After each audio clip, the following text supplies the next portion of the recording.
Bwana Yesu asifiwe. Bado tunaendelea na ujumbe huu wa malaika wa kwanza uliosomwa katika kitabu cha Ufunuo 14 fungu la 7. Tuliona kwamba sentensi ilivyoanza ni kwamba alisema mcheni Mungu na kumtukuza, kwa maana saa ya hukumu yake imekuja. Msujudieni yeye aliyezifanya mbingu na nchi na bahari na vyote vilivyomo. Sasa leo tutaangalia hii habari ya alipokuwa anasema msujudieni yeye aliyezifanya mbingu na nchi na bahari pamoja na vyote vilivyomo. Biblia ilikuwa na maana gani? Mpendwa, neno lililotumika likatafsiriwa kama katika Kiswahili kama msujudieni, inaitwa neno proskuneo, ni neno la Kiebrania. Linapotumika linatupanulia zaidi maana ya kumsujudu Mungu. Moja, ina maana ya go down on knees, maana yake enda kwa magoti, enda kwa magoti. Lakini pia ina maana ya to obeisance, kwa maana ya inama, inamia. Lakini pia ina maana ya worship tu, na maana ya kumwabudu. Kumwabudu nani? Tuendelee. Lakini pia ina maana ya prostrate, maana ya sujudu chini. Ndio kile kilichotumika kwenye kitabu cha Ufunuo 4 fungu la 10, wakati wale wenye uhai 4 pamoja na wale wazee 24 namna wanavyoenda hadi chini hivi, vichwa vinagusa chini, wanamuinamia Mungu, wanamsujudia. Ndiyo hilo neno lilotumika linaitwa proskuneo, lina maana hiyo. Kwa anaposema msujudieni yeye aliyezifanya mbingu na nchi na bahari pamoja na vitu vyote vilivyomo, ni kana kwamba tumwendee Mungu, ni kana kwamba tujinyenyekeze kwa Mungu, ni kama kwamba tumsujudie Mungu. Ni kusema nini? Tumuinamie Mungu. Ni kusema nini?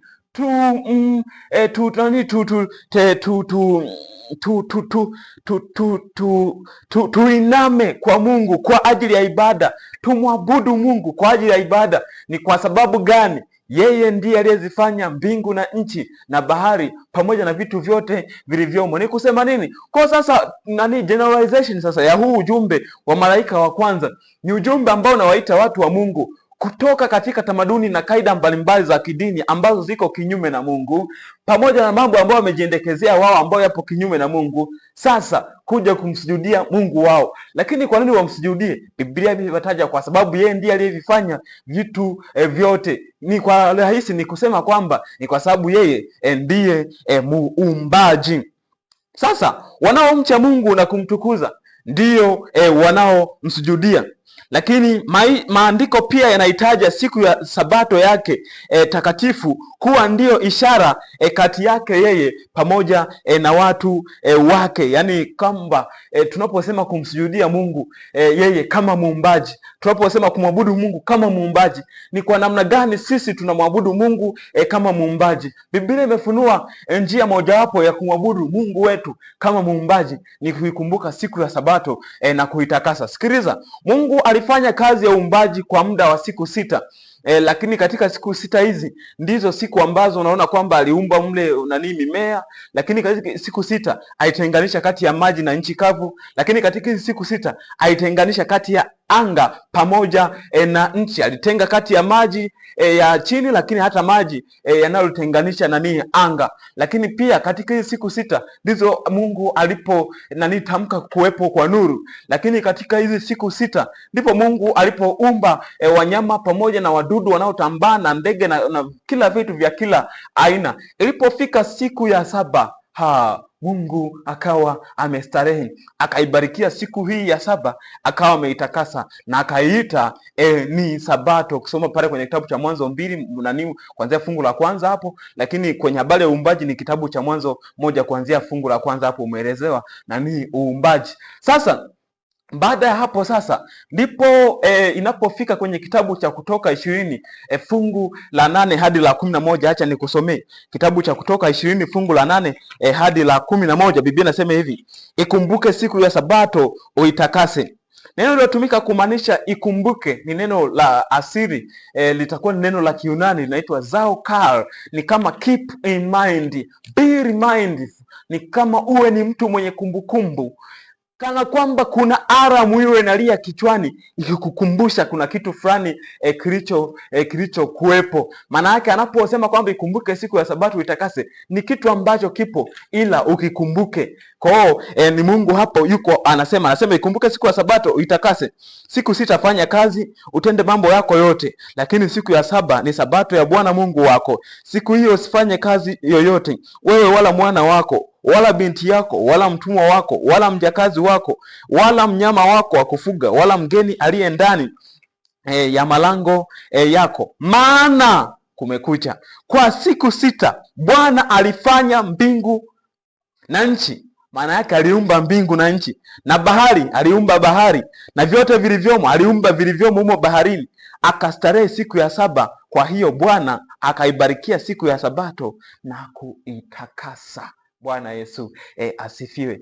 Tunamcha Mungu, tunamwabudu Mungu kama muumbaji kwa kuitunza Sabato. Sabato ni kumbukumbu la uumbaji. Hapa akasema tuikumbuke na tuitakase. Lakini napofika, kwa nini tuikumbuke na kuitakasa? Ni kwa sababu kwa siku sita Bwana alifanya vitu vyote, aliviumba. Lakini ilipofika ya saba, akawa amestarehe, akaanza kutazama uumbaji wake, akaanza kutafakari uumbaji wake. Bwana akawa amepumzika. Tunapoitunza Sabato tunafanya ukumbusho wa kwamba tuliumbwa.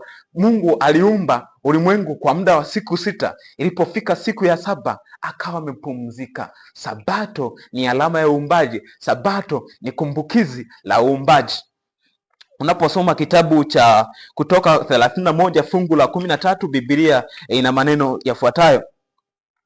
Nasema, kisha nena wewe na wana wa Israeli na kuambia, hakika mtazishika Sabato zangu, kwa kuwa ni ishara kati ya mimi na ninyi katika vizazi vyenu vyote, ili mpate kujua ya kuwa mimi ndimi Bwana niwatakasaye. Bwana Yesu asifiwe. Nawaombea kwamba ni hakika mtazishika Sabato zangu, ili mpate kujua kwamba mimi ndimi Bwana niwatakasaye, na zitakuwa ni ishara kati ya mimi na ninyi. Neno lilotumika kumaanisha ishara ni neno la asili ambalo linaitwa neno oath. Neno hili oath linapotumika huwa lina maana ya saino, ni kama alama, lakini pia lina maana ya beacon.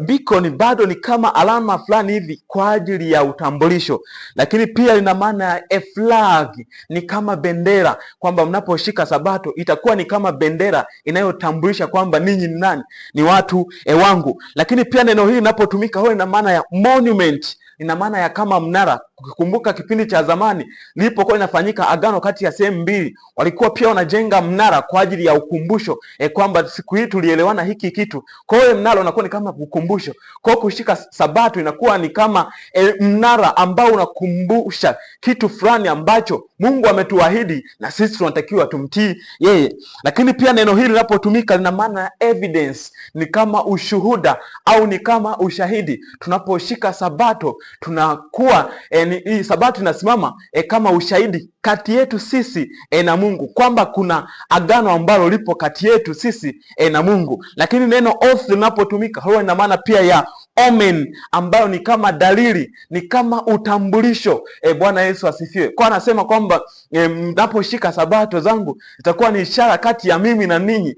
Sabato zangu zitakuwa ni kama bendera inayotambulisha ninyi ni wa taifa langu. Lakini mnaposhika Sabato hizi zitakuwa ni kama zinatambulisha kwamba ni kama dalili au ni kama utambulisho wa ninyi kuwa ni watu wangu. Bwana Yesu asifiwe. Ni Bwana anayesema hivyo. Lakini unaposoma kitabu cha Isaya 5 fungu la Isaya 56 fungu la 1 hadi la 7, Biblia ina maneno yafuatayo. Inawaongelea watu ambao sio Wayahudi, watu ambao hawakuwa sehemu ya agano hili, lakini pale wanapoamua kuambatana na Mungu katika kufuata amri zake, hata kushika pia Sabato, basi Mungu anawapokea. Acha nikusomee Isaya 56 fungu la 1 hadi la 7. Inasema, Bwana asema hivi, shikeni hukumu mkatende haki, kwa maana wokovu wangu u karibu kuja na haki yangu kufunuliwa. Heri afanyaye haya na mwanadamu ayashikaye sana, azishikaye Sabato asizivunje, au auzuiaye mkono wake usifanye uovu wowote. wala mgeni aambatanaye na Bwana asiseme hivi, hakika yake Bwana atanitenga na watu wake. Wala towashi asiseme, mimi ni mti mkavu. Kwa maana Bwana awaambia hivi matowashi, wazishikao sabato zangu na kuyachagua mambo yanipendezayo na kulishika sana agano langu, nitawapa hawa nyumbani mwangu na ndani ya kuta zangu kumbukumbu na jina lililo jema kuliko kuwa na wana na binti.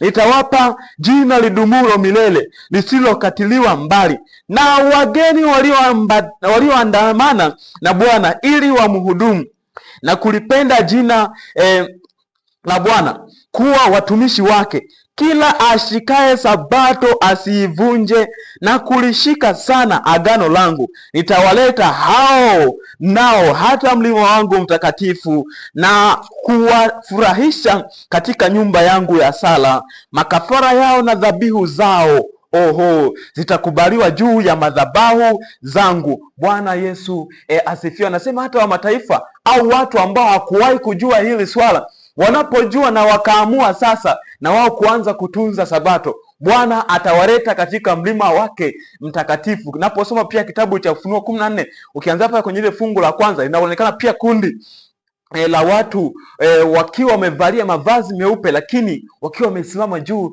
ya mlima Sayuni. Anasema kwamba Bwana atawaunganisha pia katika kundi la watu wake, na wala wasiseme moyoni mwao kwamba wao kwa kuwa wamedhalauliwa wao ni watu ambao wana utofauti, kwamba Bwana hatawapokea. Hapana, sasa anza kushika sabato ya Bwana. Lakini unaposoma kitabu cha Ezekieli 20 fungu la 12, Ezekieli 20 fungu la 12, Biblia ina maneno yafuatayo kwamba tena naliwapa sabato zangu ziwe ishara kati ya mimi na wao, wapate kujua ya kuwa mimi ndimi Bwana niwatakasaye. Lakini unaporuka hapo unaelekea hadi fungu la 20, Biblia ina maneno yafuatayo: zitakaseni sabato zangu, zitakuwa ishara kati ya mimi na ninyi, mpate kujua ya kuwa mimi ndimi Bwana Mungu wenu ni